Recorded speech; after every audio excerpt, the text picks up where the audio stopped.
Friends, my name is काजल और आप सभी का स्वागत है मेरे चैनल पर। और आज की इस वीडियो में हम डिस्कस करने वाले हैं यूपीडीएलएड सेकंड सेमेस्टर सब्जेक्ट इंग्लिश। ठीक है। और फ्रेंड्स, जैसे कि आप सभी को हम बता दें कि हम मेथड डिस्कस कर रहे हैं। ठीक है, टीचिंग मेथड, जिसमें हमने जैसे कि इसके पहले हमने ग्रामर ट्रांसलेशन मेथड, डायरेक्ट, ठीक है, और बाइलिंगुअल मेथड डिस्कस कर लिया है। और आज के इस वीडियो में हम जो टॉपिक डिस्कस करेंगे वो डिस्कस करेंगे ऑडियो लिंगुअल मेथड, जो कि बहुत ही महत्वपूर्ण है फ्रेंड्स। ठीक है। और मैं आप सभी को बता दूं कि इससे रिलेटेड सेकंड सेमेस्टर में क्वेश्चन भी पूछा था, तो इसलिए आप सभी को ये बहुत ही अच्छे से क्लियर करना होगा। और फ्रेंड्स, आप सभी को बहुत ही आसानी के साथ याद भी हो जाएगा। तो चलिए फ्रेंड्स, शुरू करते हैं। वीडियो को लाइक कर दीजिए और अपने फ्रेंड्स मित्रों को शेयर कर दीजिए। और अगर आप चैनल पर पहली बार विजिट कर रहे हो तो चैनल को सब्सक्राइब कर सकते हो। तो चलिए शुरू करते हैं फ्रेंड्स। देखिए, ऑडियो लिंगुअल मेथड। सबसे पहला तो देखिए फ्रेंड्स, इसमें जो सबसे महत्वपूर्ण प्रश्न पूछा जाता है कि ऑडियो लिंगुअल मेथड को ऑरल और ओरल मेथड भी कहा जाता है, आर्मी मेथड भी कहा जाता है, और इसको यहाँ पे न्यू की मेथड, यहाँ पे न्यू रहेगा, ठीक है, न्यू की मेथड भी कहा जाता है।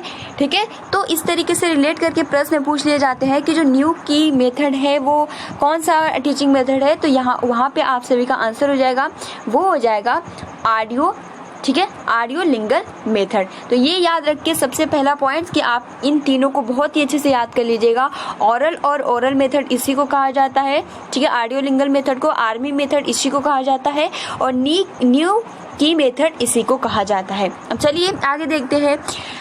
अगला जो आपका पॉइंट कहता है teaching method English to English, यानी इसमें का जो मेथड होता है, जैसे कि हमने डायरेक्ट मेथड पढ़ा था, उसमें भी क्या था, जो मेथड था वो इंग्लिश टू इंग्लिश था। और इसमें भी जो आपका टीचिंग मेथड होता है यानी इंग्लिश टू इंग्लिश होता है। No use of mother tongue, यानी जो मातृभाषा है इसका उपयोग नहीं किया जाता है। और जैसे कि हमने कल बाइलिंगुअल मेथड पढ़ा था, तो उसमें क्या था कि दो लैंग्वेज यानी द्विभाषीय, उसमें जो टारगेट लैंग्वेज को प्राप्त करने के लिए हम अपने मदर टंग में बोल सकते हैं। बट जो आपका ऑडियो लिंगुअल मेथड होता है इसमें केवल और केवल इंग्लिश टू इंग्लिश होता है, आपका इसमें मदर टंग का यूज़ बिल्कुल ही नहीं किया जाता है। A teaching method that focuses is listening and speaking, यानी जो आपका यह विधि है जो ध्यान केंद्रित करती है वो किस पे, तो सुनने और बोलने पे ज़्यादा से ज़्यादा फोकस करती है। यहाँ तक कि हम तो समझ ही गए कि जितने भी मेथड्स आए हैं, 4 आपके स्किल्स हैं, ठीक है, रीडिंग, राइटिंग, लिसनिंग और स्पीकिंग। बट कोई भी ऐसा मतलब कि आपका मतलब ऐसा टीचिंग मेथड नहीं है जो चारों पे ही सबसे ज़्यादा फोकस करता हो। लेकिन फ्रेंड देखिए, ये सबसे ज़्यादा जो फोकस करता है लिसनिंग और स्पीकिंग पे करता है, लेकिन सबसे मेन महत्वपूर्ण ये बात है ये चारों को ही अपनाता है, यानी अपनाता तो चारों को ही है, यानी आपका रीडिंग, राइटिंग और स्पीकिंग और लिसनिंग। बट जो सबसे ज़्यादा जिस पे ध्यान केंद्रित होता है वो स्पीकिंग और लिसनिंग पे होता है। ठीक है। तो ये कुछ महत्वपूर्ण पॉइंट्स हैं। अब देखिए, teacher use dialogue in this method, यानी जो आपका शिक्षक होता है, जो टीचर होता है, वह डायलॉग्स, यानी आप कह सकते हो कि आप इसका मतलब वाक्य डायलॉग्स का यूज़ करता है, ठीक है, ताकि बहुत ही अच्छे से जो भी स्टूडेंट्स हैं, जो भी छात्र छात्राएं हैं, उनको बहुत ही आसानी से समझ में आ जाए।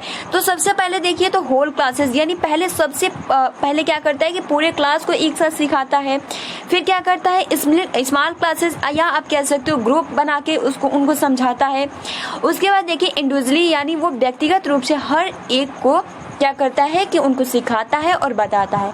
देखिए फ्रेंड्स, अगला जो आपका पॉइंट है, it is a mechanical method, ठीक है, इसको मैकेनिकल मेथड भी कहा जाता है।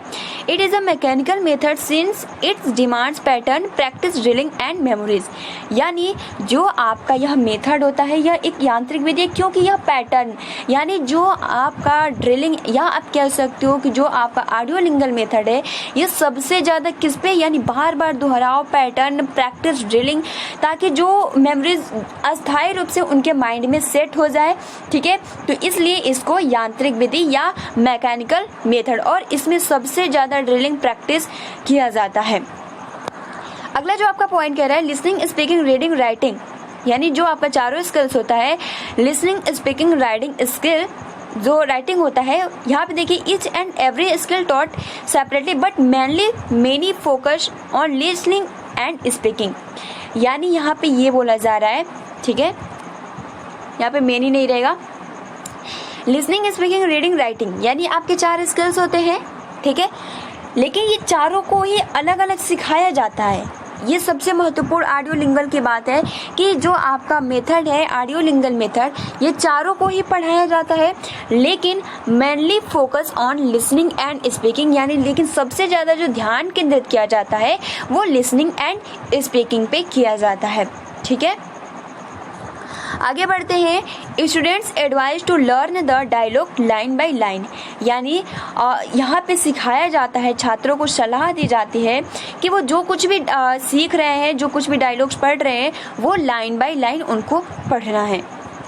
Learners will copy the teacher, यानी जो भी सीखने वाले शिक्षार्थी होते हैं वे टीचर के कॉपी करते हैं, यानी जैसे शिक्षक करते हैं वैसे ही जो लर्नर्स होते हैं, जो शिक्षार्थी होते हैं, जो सीख रहे हैं, वैसे ही बिल्कुल ही वैसे ही जो टीचर करते हैं वैसे ही वो शिक्षार्थी भी करते हैं। अब देखिए यहाँ पे रिपीटेशन रहेगा, ठीक है, repetition of phrase and sentence, यानी जो आपका ऑडियो लिंगल जो मेथड है इसमें सबसे ज़्यादा किसी भी वाक्य को बार बार दोहराया जाता है, ठीक है। जैसे कि अभी हमने ऊपर डिस्कस किया ना कि इसको मैकेनिकल, क्योंकि हर एक किसी भी टॉपिक को एकदम अस्थायी रूप से बिल्कुल ही कंठस्थ कर लेना है, आप कह सकते हो, ठीक है। तो यहाँ पे यही कहा जा रहा है, repetition of phrases and sentence, यानी बार बार दोहराया जाता है। आगे जो आपका है देखिए, अब यहाँ ये आता है कि oral skills are used here, यानी जो आपका ओरल है, या इसे हम ओरल या ओरल भी कहते हैं, तो इसका यूज हम किस तरीके से करते हैं इसके बारे में हम थोड़ा सा जानते हैं, ठीक है। मौखिक कौशल का उपयोग हम कहाँ कहाँ पे किस तरीके से कर सकते हैं। तो देखिए सबसे पहले तो है आपका रिपीटेशन। रिपीटेशन कैसे, जैसे कि मान लीजिए आपका टीचर है, ठीक है, टीचर है, उसने कोई वाक्य बोला, जैसे कि सेंटेंस इंग्लिश में बोला, क्योंकि इंग्लिश टू इंग्लिश होता है, मातृभाषा में तो होता नहीं है। तो उसने कोई सेंटेंस बोला कि जैसे कि एग्जाम्पल के लिए मान लीजिए कि उसने कहा कि दिस इज़ अ पेन, ठीक है, दिस इज़ अ पेन, तो जो स्टूडेंट्स रहेंगे वो भी बोलेंगे दिस इज़ अ पेन। जैसे कि हमने ऊपर डिस्कस किया कि जो शिक्षक करते हैं सेम वही नकल जो शिक्षार्थी होते हैं वो करते हैं। तो सबसे पहला जो स्किल हो जाता है वो हो जाता है रिपीटेशन, यानी अगर टीचर कहेगा this is a pen, that is a cow, ठीक है, तो इस तरीके से जो शिक्षार्थी होंगे वो भी ऐसे ही बोलेंगे। अब देखिए इन्फ्लेशन, यानी इसका मतलब होता है कि किसी टेंस को बिल्कुल ही चेंज कर देना। जैसे एग्जाम्पल के लिए मान लीजिए हमने बोला कि आई एम गोइंग, ठीक है, आई एम गोइंग, तो जो टीचर होता है वो क्या बोलता है आई एम गोइंग, बट वहाँ पे देखिए क्या होता है कि टेंस को चेंज कर दिया जाता है और वहाँ पे बोला जाता है आई वॉज गोइंग। तो आप देख सकते हो कि जो टेंस है इसको चेंज कर दिया जाता है। उसके बाद देखिए रिप्लेसमेंट, जैसे कि अभी हमने बोला कि रिप्लेसमेंट यानी यहाँ पे आपका हो जाएगा प्रतिस्थापन, यानी किसी दूसरे वस्तु को ला के रख देना। जैसे कि एग्जाम्पल के लिए जो टीचर है वो बोलता है कि दिस इज़ अ पेन, ठीक है, ये हमने बोला दिस इज़ अ पेन, तो वहीं पे जो स्टूडेंट रहेंगे वो वही लाइन बोलेंगे, बट जो क्या करेंगे काऊ या पेन की जगह पे कुछ और रख देंगे। जैसे कि दिस इज़ अ पेन, तो वो बोलेंगे कि दिस इज़ अ टेबल, ठीक है। तो इस तरीके से वो चेंज कर देते हैं। अब देखिए री स्टेटमेंट, यानी यहाँ पे हो जाएगा आपका कि पुनः कथन। जैसे कि एग्जाम्पल के लिए हमने बोला कि जैसे कि मान लीजिए कई होते हैं जैसे थैंक यू सो मच, ठीक है, थैंक यू सो मच, तो वहाँ पे क्या होता है कि हम ज़रूरी नहीं है कि इसी सेंटेंस को बोलेंगे थैंक यू सो मच, उसका मतलब क्या होता है धन्यवाद ही होता है। और अगर हम थैंक्स बोलते हैं तब भी वही होता है, तो आप थैंक्स बोलो या फिर थैंक यू बोलो तो बात एक ही होती है। तो इसलिए यहाँ पे क्या हो जाता है री स्टेटमेंट, ठीक है। और फ्रेंड्स ये तो कुल आपके मेरिट्स है, ठीक है। अब हम जानते हैं कि इसके डीमेरिट्स क्या है। तो रीडिंग राइटिंग नेग्लेक्टेड, यानी इसमें जो रीडिंग राइटिंग होता है इसको नज़रअंदाज कर दिया जाता है, ज़्यादा इस पर फोकस नहीं किया जाता है। नॉट यूज़ मदर टंग, क्योंकि इसमें जैसे कि हमने पहले शुरू से ही पढ़ते आ रहे हैं कि मदर टंग का यूज़ नहीं किया जाएगा तो उनको समझने में बहुत ज़्यादा दिक्कत होगी, क्योंकि इंग्लिश टू इंग्लिश रहेगा तो फिर समझने में बहुत ज़्यादा प्रॉब्लम आएगी। वोकैबुलरी नॉट इंक्रीज, यानी जो शब्दावली होती है उसमें वृद्धि नहीं होता है, उस पर ध्यान नहीं दिया जाता है। सुटेबल ऑफ लोअर क्लास, यानी जो जैसे कि हमने बाइलिंगुअल देखा था, सेम ये भी जो है ये लोअर क्लास में ही सुटेबल है। तो फ्रेंड्स आई होप कि आपको बहुत ही आसानी के साथ समझ में आ गया होगा। ऑडियो लिंगुअल मेथड, यानी देखिए फिर से आप सभी को हम बता दें कि इसको ऑरल और ओरल मेथड के नाम से भी जाना जाता है, आर्मी मेथड के नाम से भी जाना जाता है और न्यू की मेथड के नाम से भी जाना जाता है। उसके बाद देखिए इसका जो टीचिंग मेथड होता है वो इंग्लिश टू इंग्लिश होता है और इसमें मदर टंग का यूज नहीं किया जाता है। उसके बाद देखिए कि इसमें जो आपका सबसे ज़्यादा जो फोकस किया जाता है वो लिसनिंग और स्पीकिंग पे किया जाता है, यानी सुनने और बोलने पे किया जाता है। Teacher use dialogue is the method, यानी जो इसमें शिक्षक होता है हर प्रकार के डायलॉग यूज करता है। सबसे पहले तो पूरे क्लास को, उसके बाद से ग्रुप या स्मॉल क्लासेस को, उसके बाद इंडिविजुअली यानी व्यक्तिगत रूप से हर एक स्टूडेंट को समझाता है। अगला जो पॉइंट कहता है कि यह एक यांत्रिक यानी यह एक मैकेनिकल मेथड है। हर एक जितने भी मतलब कि हम कह सकते हैं कि हर एक पॉइंट, हर एक पैटर्न को बहुत ही अच्छे से प्रैक्टिस, ड्रिलिंग एंड मेमोरीज किया जाता है। देखिए इनमें चारों ही स्किल्स को अपनाया जाता है, लिसनिंग, स्पीकिंग, रीडिंग, राइटिंग, यानी इन चारों को ही अलग अलग पढ़ा जाता है, बट सबसे ज़्यादा जो फोकस किया जाता है वो लिसनिंग एंड स्पीकिंग पर किया जाता है। अगला जो कहा जाता है, students advise to learn the dialogue line by line, यानी जो भी टीचर डायलॉग पढ़ा रहा है या सिखा रहा है तो उस टाइम जो स्टूडेंट्स होते हैं उनको सलाह दिया जाता है कि कोई भी डायलॉग्स को वो लाइन बाय लाइन सीखे या पढ़े।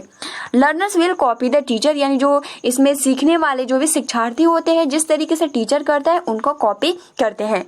Repetition of phrase and sentence, यहाँ पे रिपीटेशन है, ठीक है, रिपीटेशन हो गया, यहाँ पे थोड़ा मिस्टेक हो गया है टाइपिंग में, तो इसलिए repetition of phrase and sentence, यानी किसी भी वाक्य को, फ्रेज को बार बार दोहराया जाता है। और देखिए oral skills are used here, यानी किस तरीके से, तो किस माध्यम से, तो रिपीटेशन के माध्यम से, यानी जो शिक्षक बोलेगा उसी प्रकार से जो उनके स्टूडेंट्स रहेंगे वो सेम वही बोलेंगे। इन्फ्लेशन यानी टेंस को चेंज कर देते हैं, ठीक है, जैसे कि प्रेजेंट में रहेंगे तो पास्ट में चले जाएंगे, ठीक है, फ्यूचर में रहेंगे तो इस तरीके से चेंज हो जाता है। रिप्लेसमेंट यानी किसी सेंटेंस में किसी एक वर्ड को चेंज कर देना। रीस्टेटमेंट यानी वाक्य वही रहता है लेकिन हम किसी दूसरे ढंग से कह देते हैं, ठीक है। और इसके डीमेरिट्स जस्ट अभी हमने डिस्कस किया। रीडिंग राइटिंग नेग्लेक्ट, यानी रीडिंग राइटिंग पे उतना ज़्यादा फोकस नहीं किया जाता है। मदर टंग का भी यूज़ नहीं किया जाता है। वोकैबुलरी नॉट इंक्रीज, यानी जो शब्दावली होती है वो बहुत ही अच्छे से इसकी वृद्धि नहीं हो पाती है, या आप कह सकते हो इस पर ज़्यादा ध्यान नहीं दिया जाता है। और जो ये आपका सुटेबल है ये लोअर क्लास पे ही है। तो फ्रेंड्स आई होप कि आपको बहुत ही आसानी से समझ में आ गया होगा। वीडियो को लाइक कर दीजिए और अपने फ्रेंड्स मित्रों को शेयर कर दीजिए, और अगर आप चैनल पे पहली बार विजिट कर रहे हो तो चैनल को सब्सक्राइब कर सकते हो। Thanks for watching, take care and best of luck.